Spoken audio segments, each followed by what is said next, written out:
श्री सत्यनारायण व्रत कथा। श्रीमन नारायण नारायण नारायण, भजमन नारायण नारायण नारायण। पहला अध्याय। एक समय नमस्य अरण्य तीर्थ में शौनक आदि 88,000 ऋषियों ने श्री सूत जी से पूछा, हे प्रभु, इस कलयुग में वेद विद्या रहित मनुष्यों को प्रभु भक्ति किस प्रकार मिलेगी तथा उनका उद्धार कैसे होगा। हे मुनि श्रेष्ठ, कोई ऐसा तप कहिए जिससे थोड़े समय में पुण्य प्राप्त होवे तथा मन वांछित फल मिले। ऐसी कथा सुनने की हमारी इच्छा है। सर्वशास्त्र ज्ञाता श्री सूत जी बोले, हे वैष्णवों में पूज्य, आप सब ने प्राणियों के हित की बात पूछी है। अब मैं उस श्रेष्ठ व्रत को आप लोगों से कहूँगा जिस व्रत को नारद जी ने लक्ष्मी नारायण भगवान से पूछा था और लक्ष्मीपति ने मुनि श्रेष्ठ नारद जी से कहा था। सो ध्यान से सुनो। एक समय योगीराज नारद जी दूसरों के हित की इच्छा से अनेक लोकों में घूमते हुए मृत्यु लोक में आ पहुँचे। यहाँ अनेक योनियों में जन्मे हुए प्राय सभी मनुष्यों को अपने कर्मों के अनुसार अनेकों दुखों से पीड़ित देखकर सोचा, किस यत्न के करने से निश्चय ही प्राणियों के दुखों का नाश हो सकेगा। ऐसा मन में सोचकर विष्णु लोक को गए। वहाँ श्वेत वर्ण 4 भुजाओं वाले देवों के ईश नारायण को देखकर, जिनके हाथों में शंख चक्र गदा और पद्म थे तथा वरमाला पहने हुए थे, स्तुति करने लगे। हे भगवान, आप अत्यंत शक्ति से संपन्न हैं। मन तथा वाणी भी आपको नहीं पा सकती। आपका आदि मध्य अंत भी नहीं है। आप निर्गुण स्वरूप सृष्टि के आदि भूत व भक्तों के दुखों को नष्ट करने वाले हो। आपको मेरा नमस्कार है। नारद जी से इस प्रकार की स्तुति सुनकर विष्णु भगवान बोले, हे मुनि श्रेष्ठ, आपके मन में क्या है? आपका किस काम के लिए आगमन हुआ है? निसंकोच कहें। तब नारद मुनि बोले, मृत्यु लोक में सब मनुष्य जो अनेक योनियों में पैदा हुए हैं, अपने अपने कर्मों के द्वारा अनेक प्रकार के दुखों से दुखी हो रहे हैं। हे नाथ, यदि आप मुझ पर दया रखते हो तो बतलाइए कि उन मनुष्यों के सब दुख थोड़े से ही प्रयत्न से कैसे दूर हो सकते हैं। श्री विष्णु भगवान जी बोले, हे नारद, मनुष्यों की भलाई के लिए तुमने बहुत अच्छी बात पूछी है। जिस काम के करने से मनुष्य मोह से छूट जाता है, वह मैं कहता हूँ, सुनो। बहुत पुण्य देने वाला, स्वर्ग तथा मृत्यु लोक दोनों में दुर्लभ एक उत्तम व्रत है। आज मैं प्रेमवश होकर तुमसे कहता हूँ। श्री सत्यनारायण भगवान का यह व्रत अच्छी तरह विधि पूर्वक करके मनुष्य धरती पर आयु पर्यंत सुख भोग कर मरने पर मोक्ष को प्राप्त होता है। श्री भगवान के वचन सुनकर नारद मुनि बोले, हे भगवान, उस व्रत का फल क्या है, क्या विधान है और किसने यह व्रत किया है और किस दिन यह व्रत करना चाहिए, विस्तार से कहिए। विष्णु भगवान बोले, हे नारद, दुख शोक आदि को दूर करने वाला, धन धान्य को बढ़ाने वाला, सौभाग्य तथा संतान को देने वाला यह व्रत सब स्थानों पर विजयी करने वाला है। भक्ति और श्रद्धा के साथ किसी भी दिन मनुष्य श्री सत्यनारायण की पूजा काल के समय ब्राह्मणों और बंधुओं के साथ धर्मपरायण होकर पूजा करे। भक्ति भाव से नैवेद्य, केले का फल, शहद, घी, दूध और गेहूं का आटा सवाया ले। गेहूं के अभाव में साठी का चूर्ण भी ले सकते हैं और सब पदार्थों को भगवान के अर्पण कर देवें तथा बंधुओं सहित ब्राह्मणों को भोजन करावे। पश्चात स्वयं भोजन करे। रात्रि में नृत्य गीत आदि का आयोजन कर सत्यनारायण भगवान का स्मरण करते हुए समय व्यतीत करे। इस तरह व्रत करने पर मनुष्यों की इच्छा निश्चय पूरी होती है। विशेष रूप से कली काल में भूमि पर यही मोक्ष का सरल उपाय है। श्रीमन नारायण नारायण नारायण, भजमन नारायण नारायण नारायण। दूसरा अध्याय। सूत जी बोले, हे ऋषियों, जिसने पहले समय में इस व्रत को किया है उसका इतिहास कहता हूँ, ध्यान से सुने। सुंदर काशीपुरी नगरी में एक अत्यंत निर्धन ब्राह्मण रहता था। वह भूख और प्यास से बेचैन हुआ नित्य पृथ्वी पर घूमता था। ब्राह्मणों से प्रेम करने वाले भगवान ने ब्राह्मण को दुखी देखकर बूढ़े ब्राह्मण का रूप धर उसके पास जाकर आदर के साथ पूछा, हे विप्र, तुम नित्य दुखी हुए पृथ्वी पर क्यों घूमते हो? हे ब्राह्मण, यह सब मुझसे कहो, मैं सुनना चाहता हूँ। ब्राह्मण बोला, मैं निर्धन ब्राह्मण हूँ, भिक्षा के लिए पृथ्वी पर फिरता हूँ। हे भगवान, यदि आप इससे छुटकारा पाने का कोई उपाय जानते हो तो कृपा कर मुझे बताएं। वृद्ध ब्राह्मण बोला, हे विप्र, सत्यनारायण भगवान मनवांछित फल देने वाले हैं, इसलिए तुम उनका पूजन करो, जिसके करने से मनुष्य सब दुखों से मुक्त हो जाता है। ब्राह्मण को व्रत का सारा विधान बतलाकर बूढ़े ब्राह्मण का रूप धारण करने वाले सत्यनारायण भगवान अंतर्ध्यान हो गए। जिस व्रत को वृद्ध ब्राह्मण ने बतलाया है मैं उसको करूँगा, यह निश्चय करने पर उसे रात में नींद भी नहीं आई। वह सवेरे उठ सत्यनारायण के व्रत का निश्चय कर भिक्षा के लिए चला। उस दिन उसको भिक्षा में बहुत धन मिला, जिससे बंधु बांधवों के साथ उसने सत्यनारायण भगवान का व्रत किया। इसके करने से वह ब्राह्मण सब दुखों से छूटकर अनेक प्रकार की संपत्तियों से युक्त हुआ। उस समय से वह ब्राह्मण हर मास व्रत करने लगा। इस तरह सत्यनारायण भगवान के व्रत को जो करेगा वह मनुष्य सब दुखों से छूट जाएगा। इस तरह नारद जी से सत्यनारायण भगवान का कहा हुआ यह व्रत मैंने तुमसे कहा, हे विप्रो, मैं अब और क्या कहूँ। ऋषि बोले, हे मुनीश्वर, संसार में इस ब्राह्मण से सुनकर किस किस ने इस व्रत को किया, हम वह सब सुनना चाहते हैं। इसके लिए हमारे मन में जिज्ञासा है। सूत जी बोले, हे मुनियों, जिस जिसने इस व्रत को किया है वह सब सुनो।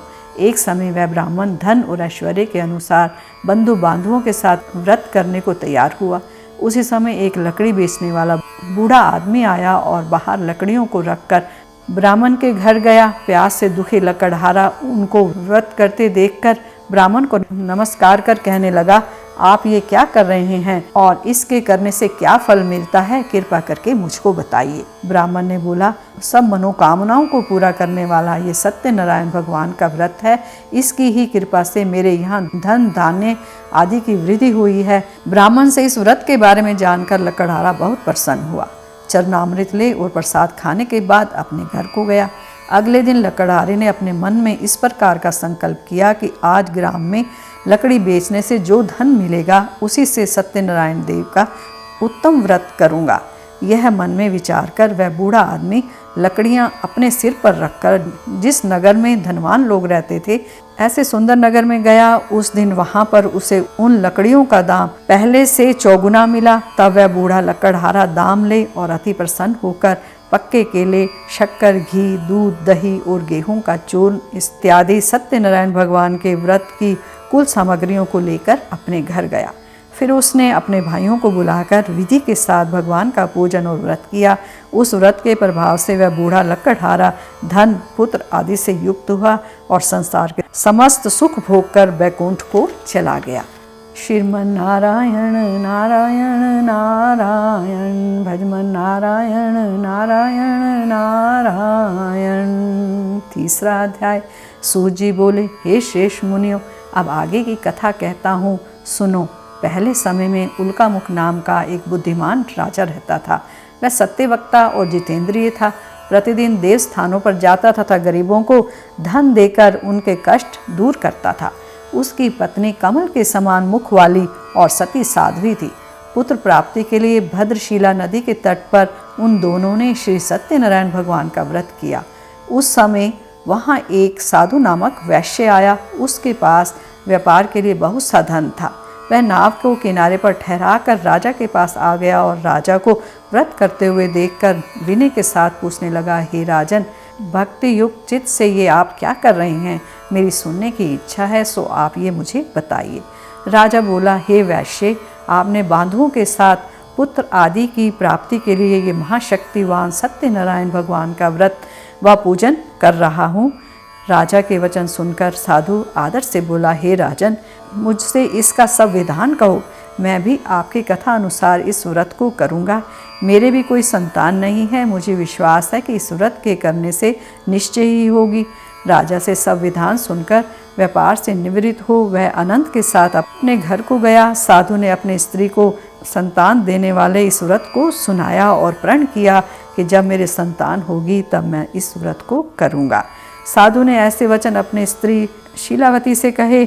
एक दिन उसकी स्त्री शीलावती पति के साथ आनंदित हो सांसारिक धर्म में प्रवृत्त होकर सत्यनारायण भगवान की कृपा से गर्भवती हो गई तथा 10वें महीने में उसके यहाँ एक सुंदर कन्या का जन्म हुआ। दिनों दिन वह इस तरह बढ़ने लगी जैसे शुक्ल पक्ष का चंद्रमा बढ़ता है। कन्या का नाम कलावती रखा गया। तब लीलावती ने मीठे शब्दों में अपने पति से कहा कि जो आपने संकल्प किया था कि भगवान का व्रत करूंगा, अब आप उस व्रत को करिए। साधु बोला, हे प्रिय, इसके विवाह पर करूंगा। इस प्रकार अपनी पत्नी को आश्वासन दे वे नगर को चला गया। कलावृति पितृगृह में वृद्धि को प्राप्त हुई। साधु ने जब नगर में सखियों के साथ अपनी पुत्री को देखा, तुरंत दूत बुलाकर कहा कि पुत्री के वास्ते कोई सुयोग्य वर देखकर लाओ। साधु की आज्ञा पाकर दूत कंचन नगर पहुंचकर वहां पर बड़ी खोज कर देखभाल कर लड़की के लिए सुयोग्य वणिक पुत्र को ले आया। उस सुयोग्य लड़के को देखकर साधु ने अपने बंधु बांधवों सहित प्रसन्नचित हो अपनी पुत्री का विवाह उसके साथ कर दिया, किंतु दुर्भाग्य से विवाह के समय भी उस व्रत को करना भूल गया। तब श्री सत्यनारायण भगवान क्रोधित हो गए और साधु को श्राप दिया कि तुम्हें दारुण दुख प्राप्त होगा। अपने कार्य में कुशल साधु वैश्य अपने जमाता सहित समुद्र के समीप स्थित रत्नपुर नगर में गया और वहां दोनों ससुर जमाई चंद्रकेतु राजा के उस नगर में व्यापार करने लगे। एक दिन भगवान सत्यनारायण की माया से प्रेरित कोई चोर राजा का धन चुरा कर भागा जा रहा था, किंतु राजा के दूतों को आता देखकर चोर ने घबराकर भागते हुए राजा के धन को वहीं चुपचाप रख दिया जहाँ में ससुर जमाई ठहरे हुए थे। जब दूतों ने उस साधु वैश्य के पास राजा के धन को देखा तो वे दोनों को बांध कर ले गए और राजा के समीप जाकर बोले, हे राजन, यह दो चोर हम पकड़ लाए हैं, देखकर आज्ञा दीजिए। तब राजा की आज्ञा से उनको कठोर कारावास में डाल दिया और उनका सब धन छीन लिया। सत्यनारायण भगवान के श्राप के कारण साधु वैश्य की पत्नी व पुत्री भी घर पर बहुत दुखी हुई। उनके घर पर जो धन रखा था चोर चुरा कर ले गए। शारीरिक व मानसिक पीड़ा तथा भूख प्यास से अति दुखित हो अन्न की चिंता में कलावती एक ब्राह्मण के घर गई। वहाँ उसने सत्यनारायण भगवान का व्रत होते देखा। फिर कथा सुनी तथा प्रसाद ग्रहण कर रात को घर आई। माता ने कलावती से कहा, हे पुत्री, अब तक कहाँ रही व तेरे मन में क्या है? कलावती बोली, हे माता, मैंने एक ब्राह्मण के घर सत्यनारायण भगवान का व्रत होते देखा है। कन्या के वचन सुनकर लीलावती भगवान के पूजन की तैयारी करने लगी। लीलावती ने परिवार और बंधुओं सहित श्री सत्यनारायण भगवान का पूजन किया और वर मांगा कि मेरे पति और दामाद शीघ्र घर आ जाएं। साथ ही प्रार्थना की कि हम सबका अपराध क्षमा करो। सत्यनारायण भगवान इस व्रत से संतुष्ट हो गए और राजा चंद्रकेतु को स्वप्न में दर्शन देकर कहा, हे राजन, जिन दोनों वैश्यों को तुमने बंदी बना रखा है वे निर्दोष हैं, उन्हें प्रातः ही छोड़ दो और उनका सब धन जो तुमने ग्रहण किया है लौटा दो, नहीं तो मैं तेरा धन, राज्य, पुत्र आदि सब नष्ट कर दूंगा। राजा से ऐसे वचन कहकर भगवान अंतर ध्यान हो गए। प्रातःकाल राजा चंद्रकेतु ने सभा में अपना स्वप्न सुनाया। फिर दोनों वणिक पुत्रों को कैद से मुक्त कर सभा में बुलाया। दोनों ने आते ही राजा को नमस्कार किया। राजा मीठे वचनों से बोला, हे महानुभावों, तुम्हें भावीवश होकर ऐसा कठिन दुख प्राप्त हुआ है, अब तुम्हें कोई भय नहीं है। ऐसा कहकर राजा ने उनको नए नए वस्त्राभूषण पहनाए तथा उनका जितना धन लिया था उससे दुगना धन देकर आदर सहित विदा किया। दोनों वैश्य अपने घर को चल दिए। श्रीमन नारायण नारायण नारायण, भजमन नारायण नारायण नारायण। चौथा अध्याय। सूत जी बोले, वैश्य ने मंगलाचार करके यात्रा आरंभ की और अपने नगर को चला। उनके थोड़ी दूर निकलने पर दंडी वेशधारी सत्यनारायण ने उनसे पूछा, हे साधु, तेरी नाव में क्या है? अभिवाणी वणिक हंसता हुआ बोला, हे दंडी, आप क्यों पूछते हो? क्या धन लेने की इच्छा है? मेरी नाव में तो बेल और पत्ते भरे हैं। वैश्य का कठोर वचन सुनकर भगवान ने कहा, तुम्हारा वचन सत्य हो। दंडी ऐसा कहकर वहाँ से दूर चले गए और कुछ दूर जाकर समुद्र के किनारे बैठ गए। दंडी के जाने पर वैश्य ने नृत्य क्रिया करने के बाद नाव को ऊंची उठी देखकर अचंभा किया और नाव में बेल पत्ते आदि देखकर मूर्छित हो जमीन पर गिर पड़ा। फिर मूर्छा खुलने पर अत्यंत शोक प्रकट करने लगा। तब उसका दामाद बोला कि आप शोक ना करें, ये दंडी का श्राप है, अतः उनकी शरण में चलना चाहिए, तभी हमारी मनोकामना पूरी होगी। दामाद के वचन सुनकर वैश्य दंडी के पास पहुंचा और अत्यंत भक्तिभाव से नमस्कार करके बोला, हे भगवान, आपकी माया से मोहित ब्रह्मा आदि भी आपके रूप को नहीं जानते, तब मैं अज्ञानी कैसे जान सकता हूँ। आप प्रसन्न होइए, मैं सामर्थ्य के अनुसार आपकी पूजा करूँगा। मेरी रक्षा करो और पहले के समान नौका में धन भर दो। उसके भक्तियुक्त वचन सुनकर भगवान प्रसन्न हो उसकी इच्छानुसार वर देकर अंतर्ध्यान हो गए। तब उन्होंने नाव पर जाकर देखा कि नाव धन से परिपूर्ण है। फिर वह भगवान सत्यनारायण का पूजन कर साथियों सहित अपने नगर को चला। जब अपने नगर के निकट पहुंचा तब दूत को घर भेजा। दूत ने साधु के घर जाकर उसकी स्त्री को नमस्कार कर कहा कि साधु अपने दामाद सहित इस नगर के समीप आ गए हैं। ऐसा वचन सुन साधुओं की स्त्री ने बड़े हर्ष के साथ सत्यदेव का पूजन कर पुत्री से कहा, मैं अपने पति के दर्शन को जाती हूँ, तुम कार्य पूर्ण कर शीघ्र आ जाना। परंतु कलावती माता के वचनों को अनसुना कर प्रसाद छोड़कर पति के पास चली गई। प्रसाद की अवज्ञा के कारण सत्यदेव ने रुष्ट हो उसके पति को नाव सहित पानी में डुबो दिया। कलावती अपने पति को ना देखकर रोती हुई जमीन पर गिर गई। इस तरह नौका को डूबा हुआ तथा कन्या को रोता हुआ देख साधु दुखित हो बोला, हे प्रभु, मुझसे या मेरे परिवार से जो भूल हुई है उसे क्षमा करो। उसके दीन वचन सुनकर सत्यदेव प्रसन्न हो गए और आकाशवाणी हुई, हे साधु, तेरी कन्या मेरे प्रसाद को छोड़कर आई है, इसलिए उसका पति अदृश्य हुआ है। यदि वह घर जाकर प्रसाद खाकर लौटे तो इसे पति अवश्य मिलेगा। ऐसी आकाशवाणी सुनकर कलावती ने घर पहुंचकर प्रसाद खाया, फिर आकर पति के दर्शन किए। तत्पश्चात साधु ने बंधु बांधवों सहित सत्यदेव भगवान का विधि पूर्वक पूजन किया। उस दिन से वह प्रत्येक पूर्णिमा को सत्यनारायण भगवान का पूजन करने लगा। फिर इस लोक का सुख भोग कर अंत में स्वर्गलोक को गया। श्रीमन नारायण नारायण नारायण, भजमन नारायण नारायण नारायण। 5वां अध्याय। श्री सूत जी बोले, हे ऋषियों, मैं एक और कथा कहता हूँ, सुनो। प्रजा पालन में लीन तुंगध्वज नाम का एक राजा था। उसने भी भगवान के प्रसाद त्याग कर बहुत दुख पाया। एक समय वन में जाकर वन्य पशुओं को मारकर बड़ के पेड़ के नीचे आया। वहाँ उसने ग्वालों को भक्ति भाव से बांधवों सहित सत्यनारायण जी का पूजन करते देखा, परंतु राजा अभिमानवश देखकर भी वहाँ नहीं गया और न नमस्कार ही किया। जब ग्वालों ने भगवान का प्रसाद उसके सामने रखा तो वह प्रसाद को त्याग कर अपनी सुंदर नगरी को चला गया। वहाँ उसने अपना सब कुछ नष्ट पाया। तब वह जान गया कि यह सब भगवान ने ही किया है। तब वह उसी स्थान पर ग्वालों के पास गया और पूजन कर प्रसाद खाया तो सत्यदेव की कृपा से पहले जैसा था वैसा ही हो गया। फिर दीर्घ काल तक सुख भोग कर मरने पर स्वर्ग को गया।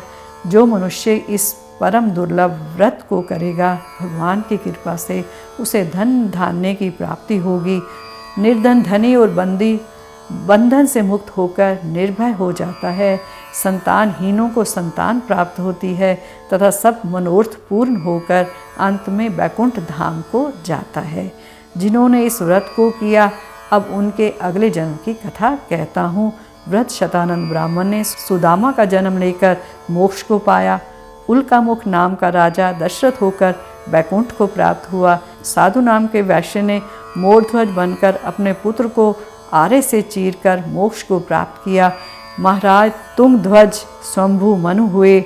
उन्होंने बहुत से लोगों को भगवान की भक्ति में लीन कर स्वयं मोक्ष प्राप्त किया। लकड़हारा भील अगले जन्म में गुह नामक निषाद राजा हुआ, जिसने भगवान राम के चरणों की सेवा कर मोक्ष प्राप्त किया।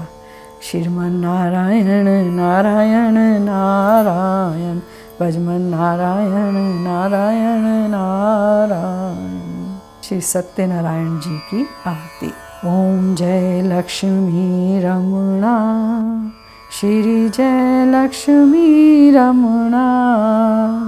सत्यनारायण स्वामी, सत्यनारायण स्वामी, जनपातक हरना। ओम जय लक्ष्मी रमणा। रतन जड़ित सिंहासन, अद्भुत छवि राजे।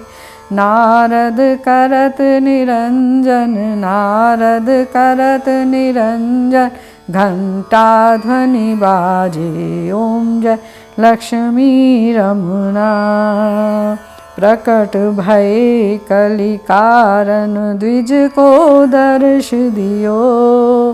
बूढ़ो ब्राह्मण बनकर, बूढ़ो ब्राह्मण बनकर, कंचन महल कियो। ओम जय लक्ष्मी रमणा। दुर्बल भील कठारो इन पर कृपा करी। चंद्रचूड़ एक राजा, चंद्रचूड़ एक राजा, तिनकी विपति हरि। ओम जय लक्ष्मी रमणा। वैश्य मनोरथ पायो श्रद्धा तज दीनी। सो फल भोग्यो प्रभु जी, सो फल भोग्यो प्रभु जी, फिर स्तुति कीनी। ओम जय लक्ष्मी रमणा। भाव भक्ति के कारण छिन छिन रूप धर्यो। श्रद्धा धारण कीनी, श्रद्धा धारण कीनी, तिनको काज सरयो। ओम जय लक्ष्मी रमणा। ग्वाल बाल संग राजा वन में भक्ति करी। मन वांछित फल दीनो, मन वांछित फल दीनो, दीन दयाल हरि। ओम जय लक्ष्मी रमणा। चढ़त प्रसाद सवाया कदली फल मेवा। धूप दीप तुलसी से, धूप दीप तुलसी से, राजी सत्य देवा। ओम जय लक्ष्मी रमणा। श्री सत्यनारायण जी की आरती जो कोई नर गावे। कहत शिवानंद स्वामी, कहत शिवानंद स्वामी, मनवांछित फल पावे। ओम जय लक्ष्मी रमणा। ओम जय लक्ष्मी रमणा। श्री जय लक्ष्मी रमणा। सत्यनारायण स्वामी, सत्यनारायण स्वामी, जन पातक हरना। ओम जय लक्ष्मी रमणा।